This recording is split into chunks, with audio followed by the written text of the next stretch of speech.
Hello everyone, welcome back to the Clean Murph News and Gaming channel.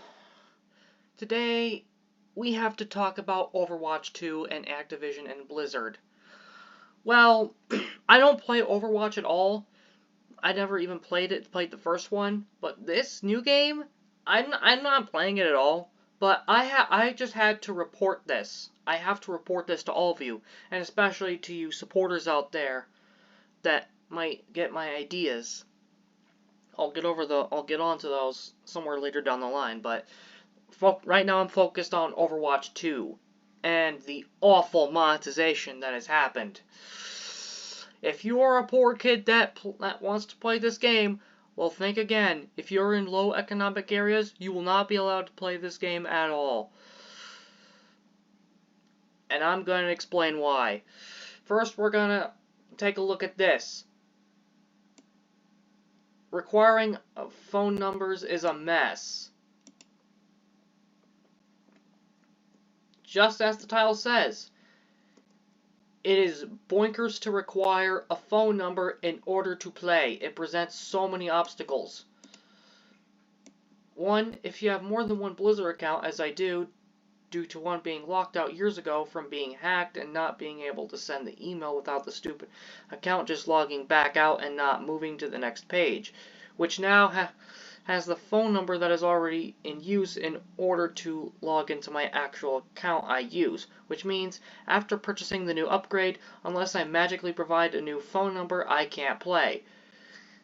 I have seen I am not the only one who has a problem with this, and yes, anyone who is in a low economic area probably won't be able to get a phone number because they probably have to get a phone that was made by Verizon or AT&T.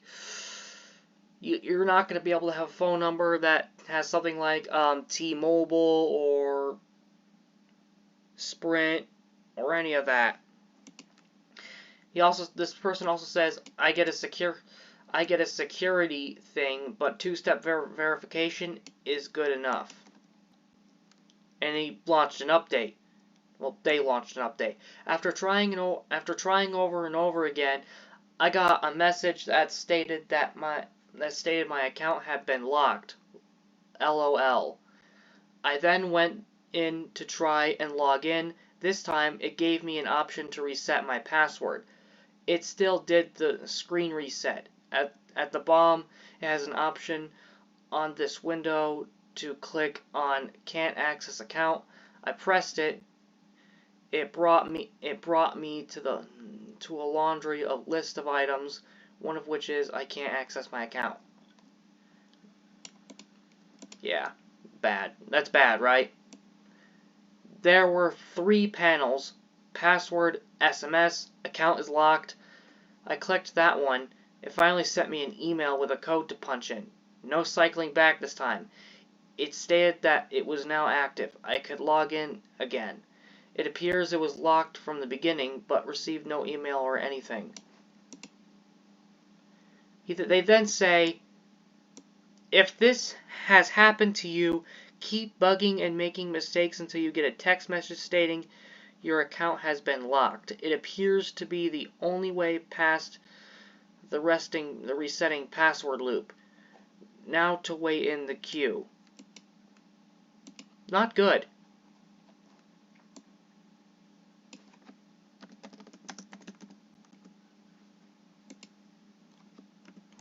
And there's been quite a lot of memes, and we're going to try and show you one.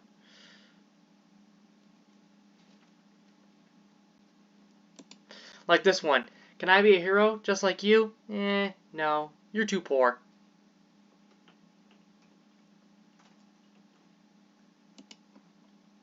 Yep.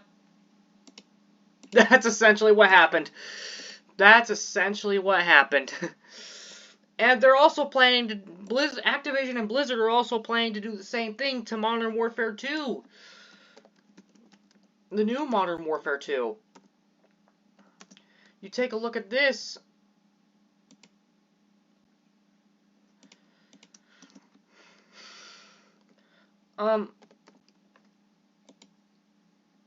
It will say here that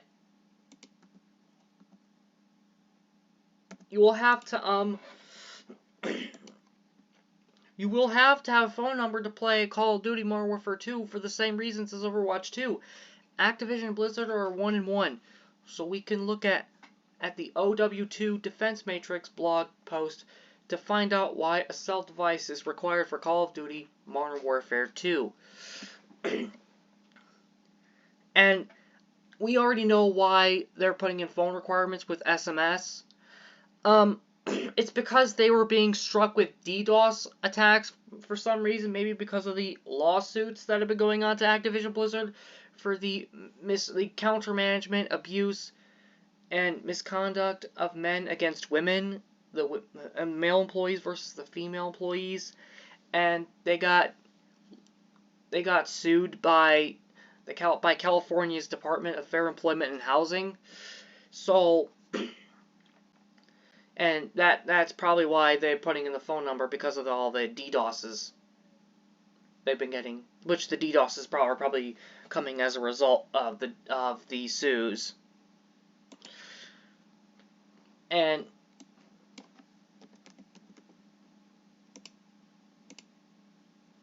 we're gonna get back to that little meme right there.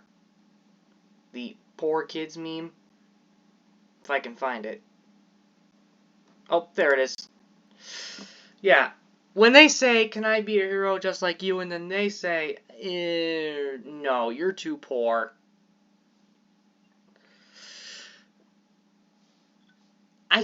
Those two kids would probably be ruined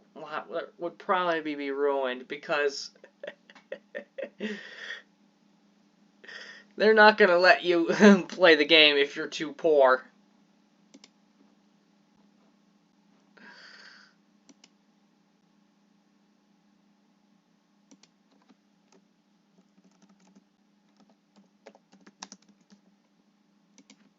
Yeah.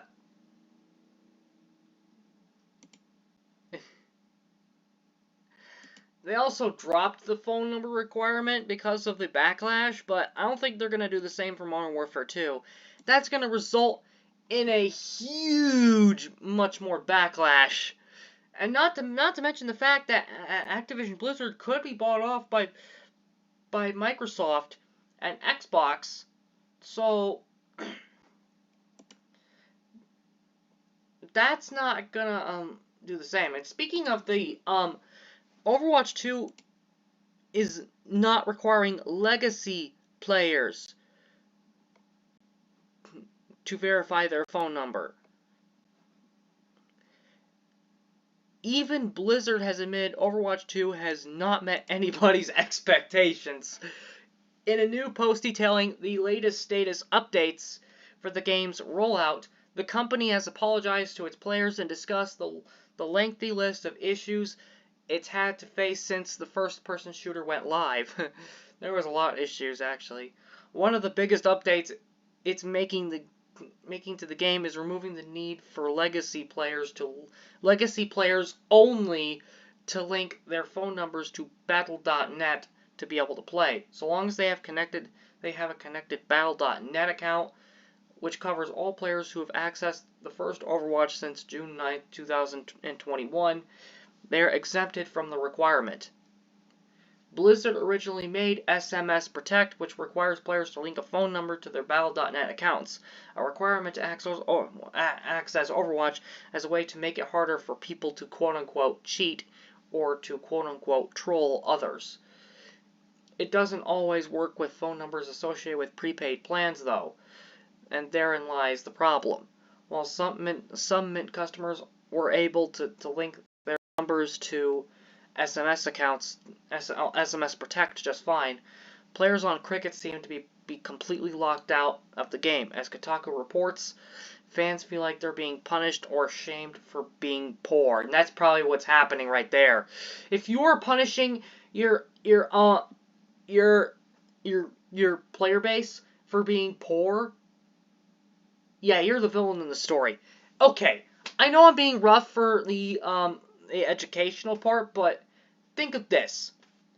I find this to be a new way of monetization.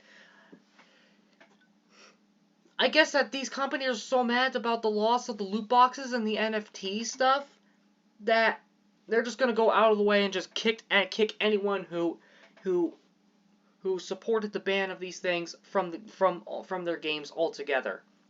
Like they're just gonna go, these people are not allowed to play our games anymore, ever, and they're punishing a whole class of people as a collective punishment, and that's not a very good thing. And the reason that's not a very good thing is because it's not good for your player base. Like video games are supposed to be a way to escape from political and economic troubles that are plaguing them, but now they're forcing economic and political troubles into them. That's not very good. And we can now continue. The developer is removing the requirement in response, and it expects the change to go live on October 7th. Blizzard said, however, that it remains committed to combating disruptive behavior, which is why new accounts and old ones that had never been connected to Battle.net before will still have to meet SMS Protect requirements to be able to play. That's not good. Imagine if a corporation like EA started requiring SMS to play for poor people to play their games, and just having a secure. And imagine if companies just start outright make a security program that detects what your economic status, and depending on your economic status, those with a lower economic status are banned from playing the game automatically because they're so poor, because they want to be able to make a gambling game, and it's not going to be good.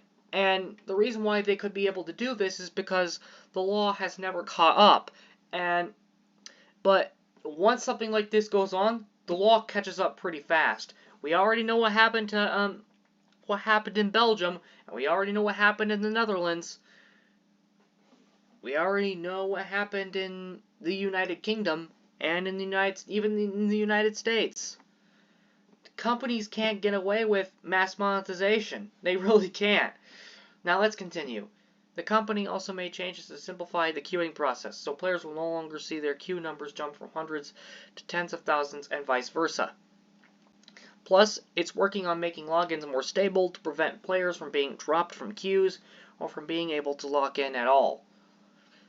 A server update that's also in progress will reduce the chances of players being disconnected once they're already in the game. As for people's missing items, Blizzard explained that the issue is caused by incomplete account merging, or by items simply taking over to transfer over from the old game. These issues, Blizzard said in its announcement, were exacerbated by DDoS attacks upon the game's launch, which DDoS means distributed denial of services. While the attacks didn't directly cause any of them, they made the environment in which the team works on these issues more challenging. Overwatch 2 game director Aaron Keller said the team was working through a second distributed denial of services attack late on launch day, but it sounds like the attackers have backed off. Blizzard said it has not suffered any further attacks, which hopefully it means it can now resolve issues more quickly. Also, they also locked most heroes under a battle pass too. So if you want to get a specific hero, you have to get a battle pass, and that's probably gambling if it isn't already. And for Modern Warfare to do stuff like this, they're going to meet so much backlash. And if EA or Take-Two catch into this and start putting in SMS into their stuff, it's not going to be very good.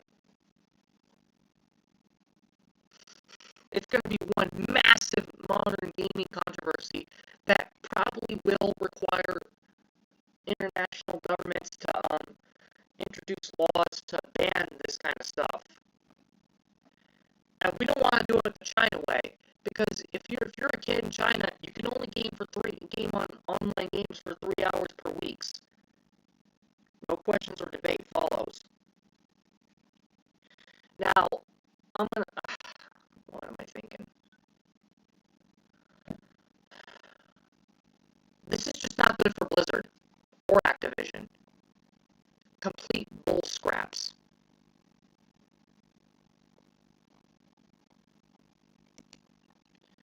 Memes like you want to be a hero but you're too poor, and things like, imagine a school doing, imagine like a school or a company doing something like this. Like they're making you have a phone that is owned by Verizon or AT&T,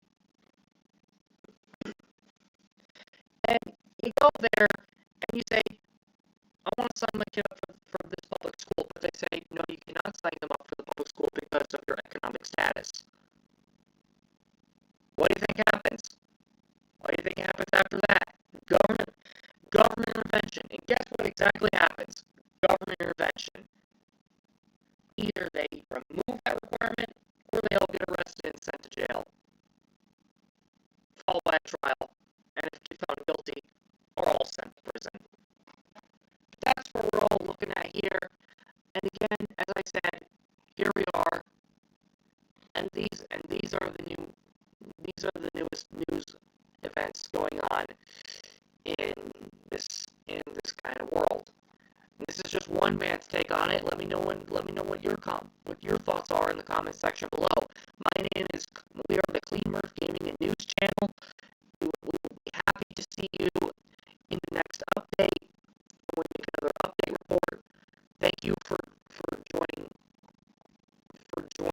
Thank you for watching this video, and thank you for being prominent that Activision/Blizzard is probably done after this.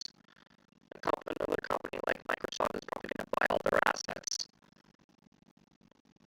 but most certainly not Tencent. Most certainly not them, nor NetEase. All right, we're going to call